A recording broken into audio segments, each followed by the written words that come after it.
Na memi bino na ville ya Kinshasa esika bato bazali kolelebele kaka nde bozali komona na bilili bazali ko démolir bandako nyonso etongama na kati ya nini ya Onatra balobi moto nyonso atonga babuki ye bandeko tomoni bato bazali kolela bato basali ba crise bato balali libanda balobi ke babimisi bango sans bapesa bango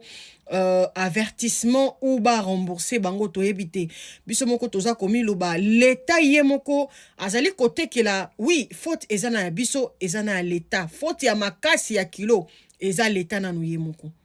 parce que peuple biso eza eloko l'état koloba nde biso tosalaka nde tolandaka moto azali koluka lopango na ye aye okomona mikanda ya l'état il faut ezala bakosala mikanda balobi ten place oyo biso toteki balobi bato oyo babuki wana eza Onatra ye moko nda atekela bango ya PR bake kobuka balobi babuki na place oyo fallait pas babuka bato babuki ba déborder information na yeli bino bana ya kini ezali nini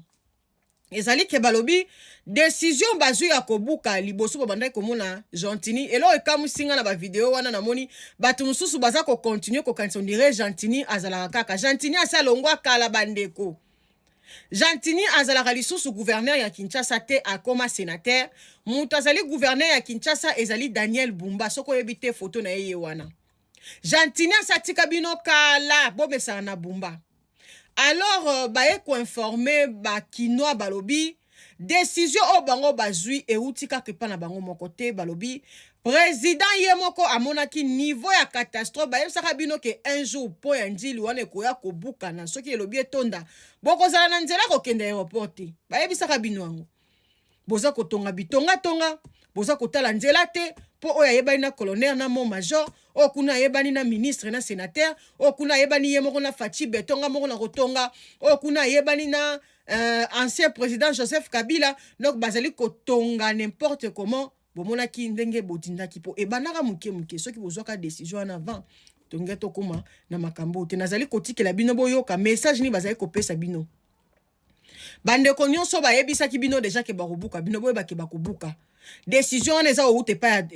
ya gouverneur ya ville te ya ministre te ya nani te décision wana euti epa ya président de la République démocratique du Congo Félix Tshisekedi ayebisi bango bobuka pe yo mutu ozali kokende kosomba lopango ayaya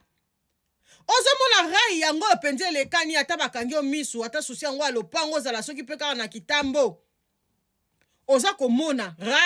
rai nzela ya rai wana mosombi lopango tongi na kati ya kan baotekela o mabele na kati ya kan ozo somba yebake ata 40 ans plus tard ya bakobuka yo boyoka message. On a tenu la réunion avec son excellence monsieur le vice-premier ministre, ministre de l'Intérieur, mais aussi avec monsieur le gouverneur de la ville de Kinshasa, parce que vous savez que les actions vont commencer au niveau de la ville de Kinshasa. Et aussi avec la mine état des affaires foncières, c'est mon collègue de l'urbanisme et habitat, malheureusement empêché. Ces actions qui vont se dérouler notamment dans la ville de Kinshasa, vont s'étendre dans toute la République démocratique du Congo. Donc ce n'est pas que la ville de Kinshasa, c'est toutes les autres villes. Et vous savez que lors du dernier Conseil des ministres, il y avait une réunion qui avait été mentionnée par son excellent monsieur le président de la République, notamment pour faire face à toutes ces constructions anarchiques, les personnes qui ont construit sur les zones non édificantes, des zones sur lesquelles on ne peut pas construire, et qui venaient justement avec les incidents qu'on a connus au niveau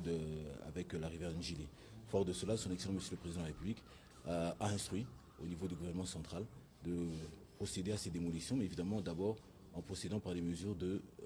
normalisation, c'est-à-dire d'information et de communication. C'est très important. Je sais que, et nous savons malheureusement qu'au niveau de notre population, on se dit que souvent que l'État commence toujours et ne termine pas. Mais cette fois-ci, c'est une décision en fait qui est politique. Le chef de l'État l'a voulu. Donc c'est pour ça que nous sommes réunis dans cette commission. Et vous avez évidemment dimanche, monsieur le gouverneur, ils ont commencé au niveau de l'ONATRA par rapport justement à ces constructions anarchiques. Mais deuxième étape, c'est évidemment la baie de Ngalima. Mais ça va s'étendre dans tous les endroits où les gens ont construit sans autorisation. Et bon, les documents, vous savez qu'on peut les faire, donc ça va s'étendre dans toutes les villes.